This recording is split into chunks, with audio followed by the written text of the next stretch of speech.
Michele, thank you so much for joining the podcast today. It's great to have you on the show. Thank you so much for having me. It's a pleasure. So there's so much to talk about in a short amount of time, and so I want to jump right into it.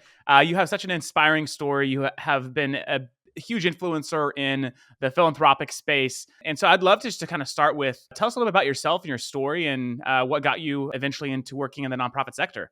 Sure. Thank you so much. So, back quite a few decades ago, I was born with a rare form of dwarfism.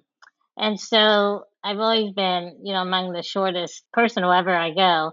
And my parents always taught me that I could, do whatever I wanted, that it really didn't matter about the size. And so education was really stressed. And I clearly understood that education was my pathway going forward for, to be successful. And so I went on through school and ended up with a master's degree. And my dad worked at Caterpillar, and I knew that that's where I wanted to work, at the global company.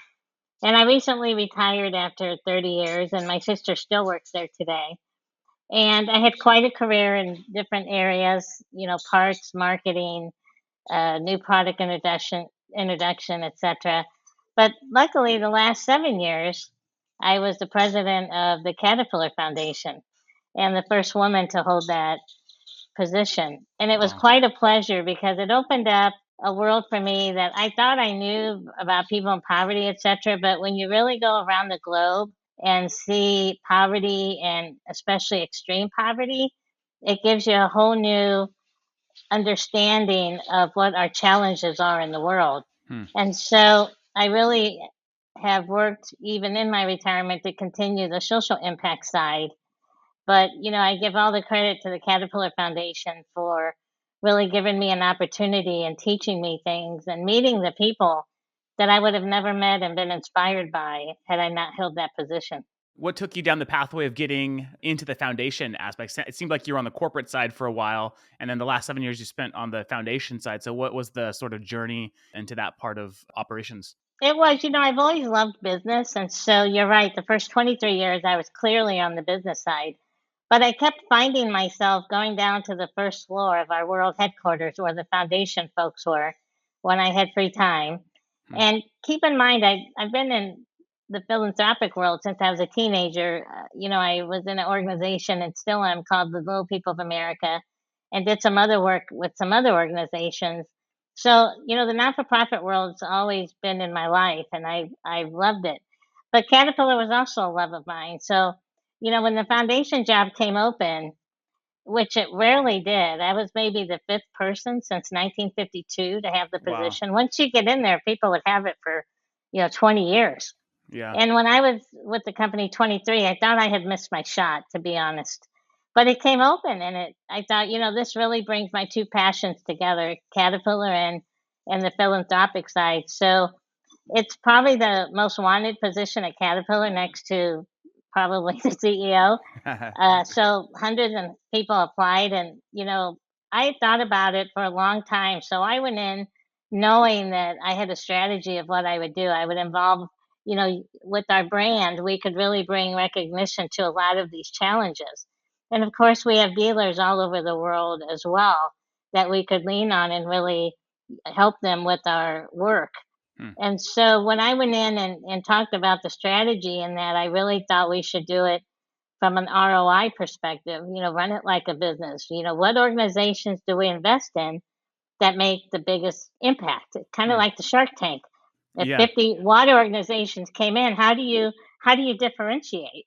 And so for me, it was very clear, when you narrow down the regions that you want to work in, etc., and then you start looking at organizations and what their impact is, then you could clearly, start to decipher which organizations you wanted to narrow it down to. And so it really brought together two passions for me. And it was a bit of a risk, to be honest, because I was going off the beaten path, leaving the corporate side and going into, very much a bucket. The foundation is just a small piece. There was 8 employees on the team, out of, 90,000. So it was a risk, but to me, it was not even risky, because I thought, if I get this position, I knew that I would finish out my career in this position. Hmm. And if not, I would still continue to work with the team and go down and visit and, see what they're working on, et cetera. And fortunately for me, it worked out. That's amazing, and congratulations on being the first woman president of the foundation. I mean, Hmm. it's such a prestigious foundation, and so setting sort of the bar for more female leaders to take leadership in that. And so, congratulations on that. Thank you. It's a huge achievement. I'd love to double click on that comment you talked about regarding the Shark Tank. So, Hmm. I think a lot of questions nonprofits have when going to foundations for funding, it's, how do we stand out, how do we against all the noise, there's lots of organizations competing for foundation dollars. So what advice did you give, or what were the things that your foundation looked at to really help differentiate, one nonprofit over the other? I know you talked about focusing on region, but was there anything in the organization's financials, the way they conveyed impact? What were the sort of important indicators that you looked at as a foundation? Sure. Most important when a grant request would come in, and we got thousands of them, as you can imagine, because, Caterpillar is very global and a lot of people know who Caterpillar is. So the first question is, do you fit within the organization's mission? So was water in our mission? And the answer clearly was yes, it was. And all the information was on our website. And so when an organization's looking, you can't really fit a square into a round hole or Mm, vice versa. You really have to study and make sure that you fit within their boundaries that they're looking for. mm, So if you do, then you can proceed and really look at several things. How is your financial performance? We looked heavily at that because, we don't have unlimited money, even though people thought we did. Everybody has limited money. So we're going to spend it, where we feel that we can get the best return and really the organization will perform and not have financial issues. Second is we did not want to be more than maybe 25% of any particular large grant, because if we decided in a couple years to go in a different direction, we didn't want to put that program under. hmm. So we did not want to be the main carrier of a program typically. Okay. Now, there were exceptions, but not very often. And then also, are you running it like a business? Are you continuing to strive? Is your accounting up to par? Do you have your audits? We would not contribute if you did not have an audit. Mm, Just like any business, you should be audited. Now, this was an issue for very small organizations, but one solution is you can go and see if one of your funders would donate the audit. In other words, go to an accountant or something and say, would you help support us by doing an audit? right. So, always use an organization's talents to help you. They don't necessarily have to do it in money, but they can do it in other ways, such as an audit. Yeah. So when I counsel people about, is this a good organization when they come to me, you really have to look at those type of things. And there's a lot of websites out there where, they post their IRS financial up to the web and you can Right. actually see their financials and then do some math and figure out, is this really a healthy organization financial wise? And so the other piece is when I looked at with the team, the water organizations, for example, how many people could we impact? And you can't compare something like water.org, who gives out small loans so they can hook up to water. You can impact a lot more people as opposed to charity water that's digging a well, which will serve just a village, which is wonderful, but you can't compare the number of people in those two instances because they're two different types of groups of people they're trying to serve. And yet the charity water may be definitely in the region where, you can't hook up to water because there's nothing to hook up to. You have to dig. Yeah. And that was a priority for us as well as water.org, where we did the loans. So you can't just do the number of people. So it's really not black and white. You really have to look at, the different areas within the grant Yeah. to see, which one do you want to invest in. It makes sense. There's this, I'll say, growing movement. I don't think it's huge yet, but it's this term being thrown around called pragmatic philanthropy. And it addresses is like, hey, like if you're going to be a philanthropist and you really want to make a difference in the world, then you need to be pragmatic about it. And you need to invest in the things that will help the most amount of people, or Hmm. choose whatever the cause is. Hmm. And so some nonprofits feel that their impact is very like for example, when I was at Liberty in North Korea, it cost $3,000 to fund one rescue. One Oh, person, right? one That's person. expensive. And then whereas, $3,000 can provide mosquito nets for an entire village in Africa, whatever it might be. And Right. so you get into this sort of game of like, how much dollars will help the most amount of people? And Hmm. so how do you balance that? Because I think that, as you said, that's not always the best way to measure the efficacy of a nonprofit, because it costs different organizations, different impact costs different things. So how do you quantify that in terms of measuring whether or not we should invest in a nonprofit? That's a very good and complicated question, isn't it? One of the changes we made when I came in, we started investing in advocacy, Hmm. which we called the Grasstops. Okay. And then what you were talking about with rescuing one person, that is the grassroots. Mm. And you really need both to make sustainable change. But not everybody's involved from the grassroots to the grass tops, and that's okay. Hmm. A group like Caterpillar can do that because we had first of all, to invest in advocacy from a corporate foundation, we really had to get legal involved so that we didn't, cross the line into policy or anything like that.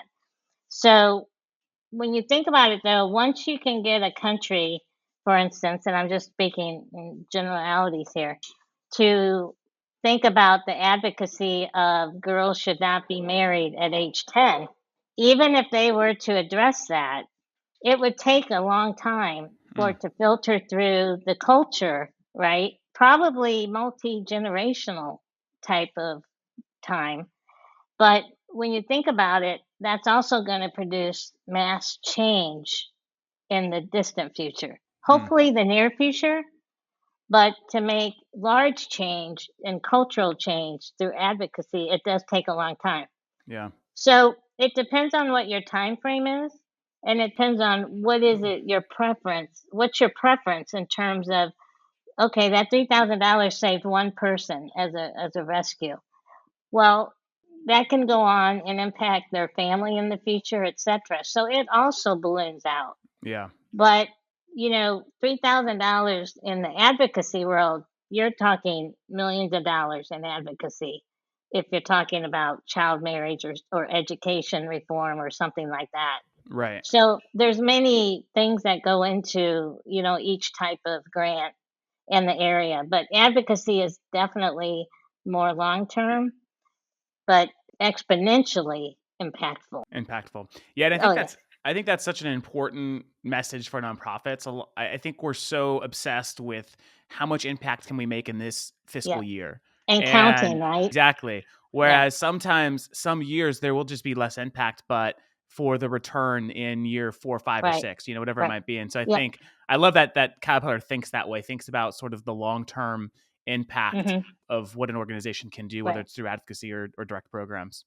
But also, we've been taught where you want the immediate number, right? Like, we wanna impact people right now. Mhm. And most people don't have the understanding or the means to work on advocacy, but there are groups where you absolutely can. For example, the one campaign, advocates for preventable diseases and extreme poverty, and they have ambassadors where you can sign up, as an ambassador and help go to your government officials to advocate for certain things. So, the common person can absolutely impact advocacy very quickly, as we've seen, in the United States, right? Yep. A group of people can change a lot, which I think is wonderful. Mm. And so also global citizen, they call their groups global citizens that come in and around the world, they have advocates that go in and make radical change quickly. Yeah. So it used to be Mhm. long term that it takes, and still the change to trickle down, I would argue, does take a while in some cases. But, advocacy can also happen very quickly. Mm. Just make sure that what you're advocating for is really where you want to go, because once you do it, it's hard to turn it back. Yeah, that makes But total sense. Oh, I, go I ahead. want people to go out and be advocates. I mean, and there's many organizations where you can. Yeah. It's, especially with social media now. Totally. Yeah, that's what actually, back when I was in college, that's what there's this quote by Margaret Mead: "Never doubt that a small group of citizens can change the world. Indeed, it's the only thing that ever has." That's what Yes. inspired me to get into, philanthropy, and it's exactly the message you just shared. And I actually wanted to talk a little bit more about advocacy here at Liberty, North Korea. We had a multi-pronged approach. We did advocacy and we did direct program relief work. Hmm. We looked at the relief work where we were like, this is not going to change what's happening inside North Korea. But this is more of the humanitarian imperative of like, there are people suffering that need help. We have the resources. Let's help them. But we had a long-term game, and it was on the advocacy side of how do we help the North Korean people achieve their own freedom in their Right. country. And so we did all sorts of advocacy. Do you think that more nonprofits should be focused on advocacy? Because if you think about it, a lot of the issues and social challenges that we're fighting against, policy could have an impact on the outcome of what they're doing. And so do you think more organizations need to be working on advocacy, or is there a good balance? What's your thought on that?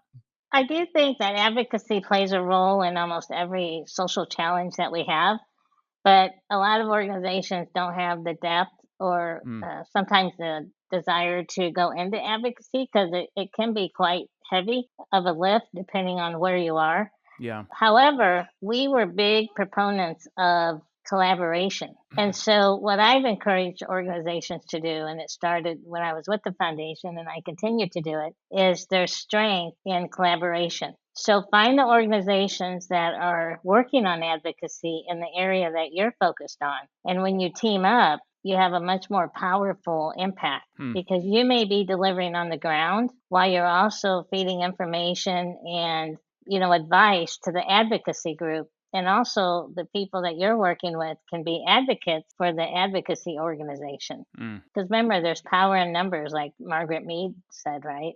yep. So if you don't have the wherewithal or the desire or the means to work directly in advocacy, I definitely would encourage you to get with the organizations that you can collaborate with to get to work on advocacy, because it really does dovetail, and you will see that your impact for both organizations will increase. Got it. So one more question on the foundation side, and I Hmm. do want to jump into your book and TED Talk. Hmm. So when you're looking at an organization, because I think this is important, a lot of times I feel like an organization, it has, they create their theory of change, they create their programs, and sometimes their programs just don't really connect to their theory of change, right? Or aren't going to Hmm. actually prove it out. So how important is it for you, as someone who was deploying a lot of capital to charity, to nonprofits, how important were the program, like the impact, the efficacy of the program, as it related back to sort of like maybe their theory of change? Is this actually going to end the problem that you're trying to address?